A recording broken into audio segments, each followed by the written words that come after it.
Hi everyone, I'm Matt from Looking to Bitcoin, and today we're going to be looking at which economic factors have the biggest impact on Bitcoin. To do this, we'll be using a number of resources that are all freely available on lookintobitcoin.com, your number one source for Bitcoin information. And if you haven't already, don't forget to like the video, subscribe to the channel, and turn on notifications to ensure you're receiving all of our content as soon as it's released. So right now, I'm just on the Looking to Bitcoin site here on the net unrealized profit and loss chart, or the NUPL ratio here on Looking to Bitcoin. And as you can see, this chart makes it pretty obvious to try and time your Bitcoin investments. We can see very clearly stated the areas of capitulation, hope, fear, optimism, anxiety, belief denial, and even euphoria and greed. And historically, this is held very accurate and true for Bitcoin and made investing very simple and your analysis just pretty quick and easy, really, without too much extra fundamental events that you really need to take into account. However, I think in the most recent downturn, especially in the US economy and what we're seeing in traditional stock prices and equities and commodities, that a lot of people are looking towards more fundamental economic policies and more traditional statistics and data to try and gain a little more insight onto potentially where they should be positioning themselves and how much exposure they should have to Bitcoin and the cryptocurrency markets, maybe trying to predict the next big recession within the global economies. But we're going to look to see if that is actually true, if you should be taking into account these economic factors, and really if they can improve your Bitcoin investing and analysis. So here I'm just on TradingView, where we can get some access to some US economic data such as inflation rates, unemployment rates, federal bank balance sheets, and just see how much they actually correlate with the Bitcoin price to see if we really should be paying attention to this, or if this is just extra noise that is likely going to confuse us and give us conflicting data and information, to really try and keep this nice and simple, because realistically we should try and keep things as simple and robust as possible, and the more things that are giving you conflicting information and making things just too complex isn't necessarily good for your investing strategy. So right now we're just on the unemployment rate because the new data came out today as I film this, and as we can see, this has been on a pretty steady downtrend, excluding a fairly stark sharp increase due to the COVID 2020 pandemic. But we can see here it's hovered around 3.5% or so for a few months, maybe even a couple of years now, and following that it was just on a downwards decrease. So if I add in the Bitcoin price chart as well, this is on the monthly chart, so we can see the entire price action history of Bitcoin. What we can actually do is look at a 1-year rolling correlation to see if there's any obvious correlation between the Bitcoin price action and the unemployment rate. See if we should potentially be accumulating more when employment rates are low, which probably makes sense, and start selling as employment rates substantially increase, or whether this is just a somewhat not useless metric, but probably one you shouldn't be paying too much attention to.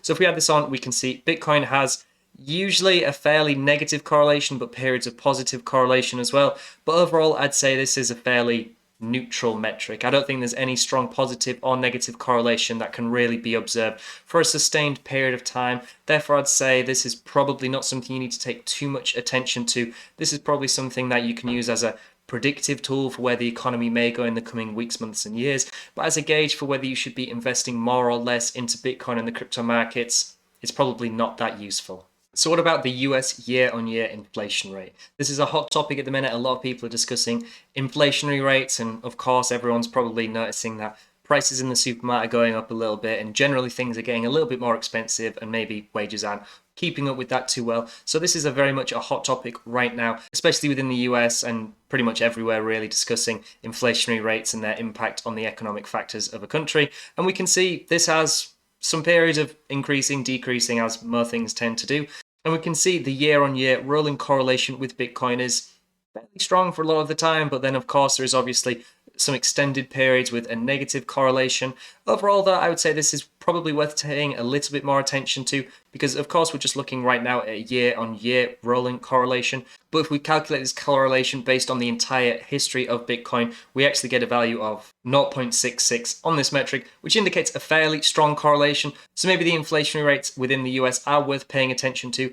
It is interesting to note though how a positive correlation is taking place here, meaning that Bitcoin actually increases as the inflationary rates increase too. I know a lot of people would associate rising interest rates as potentially not a time of economic prosperity, but at the same time, if the price of everything is increasing, maybe it makes sense that Bitcoin's price is increasing too. What about the federal funds rate? Another one a lot of people very much try and keep an eye on. But what we can see here is it almost has no correlation with the Bitcoin price. It obviously has periods where it is very correlated, but for the majority of the time, it's actually an uncorrelated thing. That pretty much averages out to exactly no observable correlation between the two. So of course, this isn't really a cyclical data point. This is something that increases for a long period of time and then probably stays flat for years at a time. So not the most interesting data point, but a lot of people take note of it. Is it worth taking note of?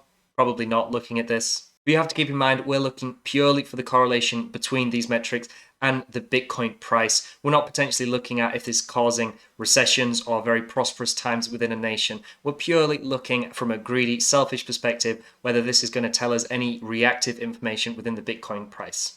So what about US Treasury bonds? Again, another one that a lot of people are taking note of at the minute, especially as we're seeing large amounts of volatility in the bond yields and prices, as these are inversely correlated. But how do these correlate to the Bitcoin price? Well, again, not at all really, at least not a long-term observable correlation. Of course, these things are cyclical, so there are times of correlation to the upside and negative correlation too. But overall, over the course of Bitcoin's price history, there is no observable correlation between this. Again, probably not one you need to really be taking too much note of when it comes to your Bitcoin investing and analysis. Next, this is the US gross domestic product, or GDP. Now, this isn't the best metric to look at because it only comes out once a year. But what we can see is that the GDP of the US year on year or quarter on quarter averaged out to the point of a year actually has an almost perfect correlation to the price action of Bitcoin. When the GDP is increasing substantially, we usually see the Bitcoin price increasing too. But when GDP is down compared to the previous, usually we see Bitcoin decrease too. So this is one you definitely should be taking note of,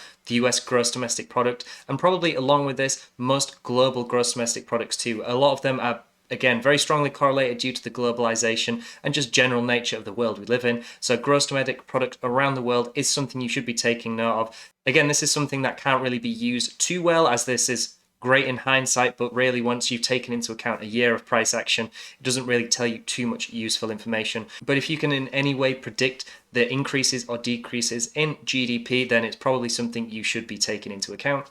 So next is the US central bank balance sheet, and this is taking into account all of the Federal Reserve assets that the US is holding. And as we can see here, again, over the past 10 or so years, looking at a year-on-year correlation, this is actually quite correlated with the Bitcoin price action. Once we see this increasing fairly substantially, once we see the US turn the printers on and start buying up assets, we usually see a very strong reaction in the Bitcoin price. And once this starts decreasing, we usually see a pretty negative reaction in the Bitcoin price too. These sideways periods, it's hard to really say for certain because there's other economic factors, and of course Bitcoin is an asset class of its own that moves in its own way. But over the course of the past 10 or so years, the long-term all-time correlation is 0.82, which indicates a very strong correlation between the US central bank balance sheet and the Bitcoin price. And it's interesting to note, as we covered in one of our most recent videos, that recently this has actually seen a tick to the upside. So it may be worth watching this to see if the US implement more quantitative easing measures to see if they can try and stimulate the economy and hopefully give us a positive reaction in the Bitcoin price.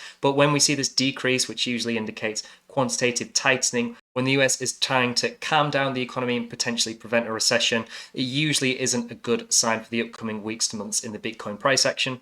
And just one last one. This one is a bit of an iffy one again because this has been on a pretty much exponential rise to the upside, excluding the past few months. But this is the United States money supply, or the M2 money supply, which taken into account all of the money in circulation as well as cash equivalents. And as I said, recently this has actually started to decrease for the first time in all of Bitcoin's price history, and this has actually coincided with the Bitcoin price decreasing too. So while it's hard to say for certain that this has a strong correlation with the Bitcoin, obviously the metric shows that it does, but because this was on an almost non-stop rise to the upside as Bitcoin has its own cycles, it was hard to say for certain, but it has actually cemented the fact recently that this probably does have a big impact on the prices of more speculative asset classes like Bitcoin and cryptocurrencies, because as this has decreased, we have seen a decrease in the Bitcoin price action too, especially as we've had a little uptick in this. We saw a positive reaction in the Bitcoin price, and now again, as this continues to decrease, Bitcoin has been a little bit more stagnant the past month. So it's definitely one you need to keep an eye on,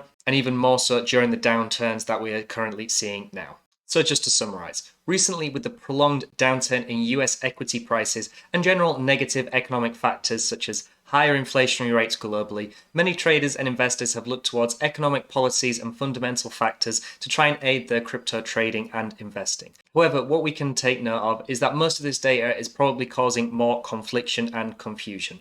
Although we can see that the Federal Reserve balance sheet or the US central bank balance sheet and the M2 money supply do have a strong correlation with the Bitcoin price. So it is worth taking those numbers and metrics into account when doing your Bitcoin investing and analysis. But one thing we should try and do is to try and be more reactive than predictive when it comes to our Bitcoin investments. As soon as you have a concrete and rigid mindset where Bitcoin price should go, you're probably going to struggle to be profitable long term, as we need to be reactive to the changing market conditions and the ever-changing Bitcoin and cryptocurrency space with all the new innovations coming in and the general 4-year cycle we see in the Bitcoin space. It is of course correlated to many traditional markets such as US equities and some economic data that we've looked at today, but it is its own asset class, so being flexible in your opinion is one of the most vital skills you can have in your investing.